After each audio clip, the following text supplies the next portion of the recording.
শেষমেশ সূর্য দীপার ভালোবাসায় ধরা দিয়ে লাল গোলাপ দিয়ে দীপাকে তার ভালোবাসার কথা জানালো। হ্যাঁ বন্ধুরা, আমরা এমনটাই দেখতে পাবো অনুরাগের ছোঁয়া ধারাবাহিকের আগামী পর্বগুলোতে। সূর্য ও দীপা দুজনেই তাদের মেডিকেল পরীক্ষার রেজাল্টের জন্য কলেজে আসে, এমনকি ডক্টর সান্যাল ও জয়ও আসে। এরপর সূর্য দেখতে পায় সে ফার্স্ট হয়েছে, তখন সূর্য আনন্দে আত্মহারা হয়ে যায়। এরপর দীপাও আসে, কিন্তু দীপার খুব চিন্তা হয়। দীপা মনে মনে ভাবে, আমি পাশ করতে পারবো তো? আর যদি না পাশ করতে পারি তাহলে আমি তো ডাক্তারবাবুর সাথে আর কলেজেও আসতে পারবো না। এরপর দীপা দেখতে পায় লিস্টে তার নাম নেই। তখন দীপা হতাশ হয়ে পড়ে। দীপা বলে, আমার সব আশা শেষ হয়ে গেল। এরপর সূর্য দীপাকে বলে, তুমি পাশ করেছো? তখন দীপা হতাশ হয়ে বলে, না, লিস্টে আমার নাম নেই। এই বলে দীপা চলে যাবে করলে সূর্য দীপার হাতটা টেনে ধরে বলে, আমার মা বলে যে যেটা মন থেকে চায় সে সেটাই পায়, তাই তুমি যদি মন থেকে চাও তুমি ডাক্তার হবে তাহলে হবেই। এরপর আরেকটা লিস্ট বেরোবে, তাতে হয়তো তোমার নাম প্রথম থাকতে পারে।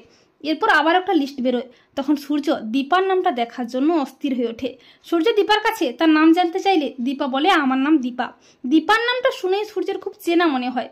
এরপর দেখা যায় দ্বিতীয় লিস্টে দীপার নাম প্রথম থাকে, আর দীপার নামটা লিস্টে দেখেই সূর্য আনন্দে আত্মহারা হয়ে যায়। দীপাও খুব খুশি হয়ে যায়। দীপা বলে, এখনো আশা আছে, সব আশা শেষ হয়ে যায়নি। পরদিন সূর্য ও দীপা দুজনেই কলেজে আসে।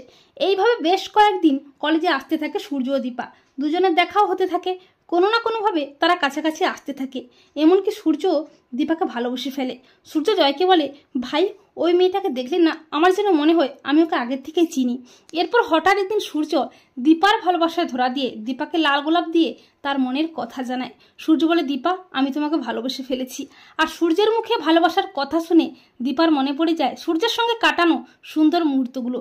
তো বন্ধুরা, তোমরা এটাই চাও তো যে শেষমেশ সূর্য যেন দীপার অনুরাগের ছোঁয়াতে ধরা দিয়ে তার দীপাকে চিনে নিতে পারে? কমেন্ট করে এক্ষুনি জানিয়ে দাও তোমাদের মতামতটি।